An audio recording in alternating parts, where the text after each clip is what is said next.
যে রৌদ্র উঠেছে, এক রৌদ্রেতেই আমার আমসত্ত্ব রেডি হয়ে যাবে। হরে কৃষ্ণ।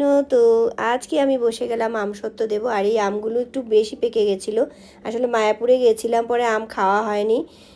এই আমগুলো বেশি পেকে গেছে, একটু খেতে ভালো লাগবে না, তাই ভাবলাম যে ফেলে দেব। ফেলে না দিয়ে যতটুকু নেওয়া যায় সামনের দিক থেকে একটু ফেলে ফুলে বাকি আমগুলো দিয়ে চটকে ভালো করে, এটা তো একেবারে নেওয়াই যাবে না, আমসত্ত্ব দিয়ে দিই। পরে যখন আমের সিজন চলে যাবে তখন খেতে ভালো লাগবে। তো আর বটি দিয়ে আমার আমগুলো কাটতে হলো না, দেখো হাতেই হয়ে যাচ্ছে, কারণ একটু বেশি পেকে গেছে।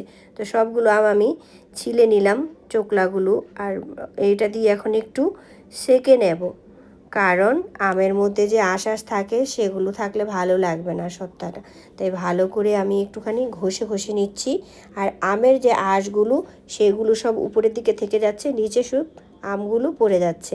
তো সব পরে দেখি যে খুব সুন্দরই হচ্ছে, ভালো লাগলো, হয়ে যাচ্ছে সব কিছু। এবারে মিহি হয়ে গেল, এত সুন্দর হলো। এরকম করে করার পরে আমগুলো একটু বেশি পেকে গেছিলো, পরে একটু বেশি রস রস হয়ে গেছিলো। তো এটা নিয়ে এখন ছাদে যত রৌদ্রই থাকুক না কেন ছাদেই দিয়ে আসবো। আমার মনে হয় আজকেই হয়ে যাবে অনেকটা। তো যাই হোক, সবগুলো আমি সেঁকে নিচ্ছি ভালো করে। আর ওইটা আমি, আমার এই ট্রেটা ভালো করে ধুয়ে নিয়েছিলাম। আর এটা একটুখানি প্লাস্টিকের মতো, তো তাই আর তেল দিলাম না, মনে হলো এমনিতেই উঠে যাবে। খুব সুন্দর একটা পিচ্ছল পিচ্ছল ভাব। তো সেইখানে আমি সবগুলো দিয়ে এবার চলো ছাদে নিয়ে যাই। ছাদে কিন্তু অনেক রোদ, আর দুদিন ধরে এত রোদ উঠছে না। আমি আগে থেকেই ভাবছিলাম যে একটু আমসত্ত্ব দেওয়া হলো না এবার আমের সিজনে। তো ঠিক ভাবতে ভাবতেই দেখলাম কিছু আম বেঁচে গেল, সেগুলো না ফেলে দিয়ে করেও ফেললাম।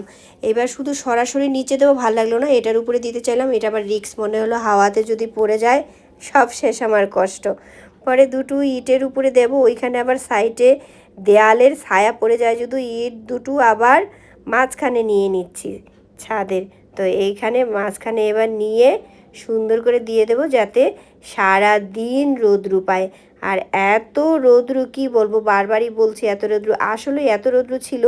আর আমি ওই আমসত্ত্বকেও নমস্কার করে নিলাম, আর পশু পাখিকে নমস্কার করে নিলাম যে প্লিজ আমার এটা নষ্ট করো না, কেউই ঠোকরাঠুকরি করো না, পাখি পুখি এসে মাছি এসে। অবশ্য তিনতলাতে কিছুই যাবে না, মশা মাছি কিছু যাবে না। এবার পরে একটু পরে পরে গিয়ে আমি দেখেছি যে ভালো হয়ে গেছে। তো বিকালবেলা গেলাম আনতে, সত্তাটা গিয়ে দেখেছি ভালোই মোটামুটি একটা সর পড়ে গেছে। তো পরের দুদিনে একদম কমপ্লিট হয়ে যাবে। দেখো একদম নড়াচড়া করছে না, যত ঝোলঝোল ছিল সেটা একদম সুন্দর হয়ে গেছে, ভালোই হলো। তো হয়তো হয়ে যাবে দু এক দিনে। সবাই ভালো থেকো, খেতে এসো সব।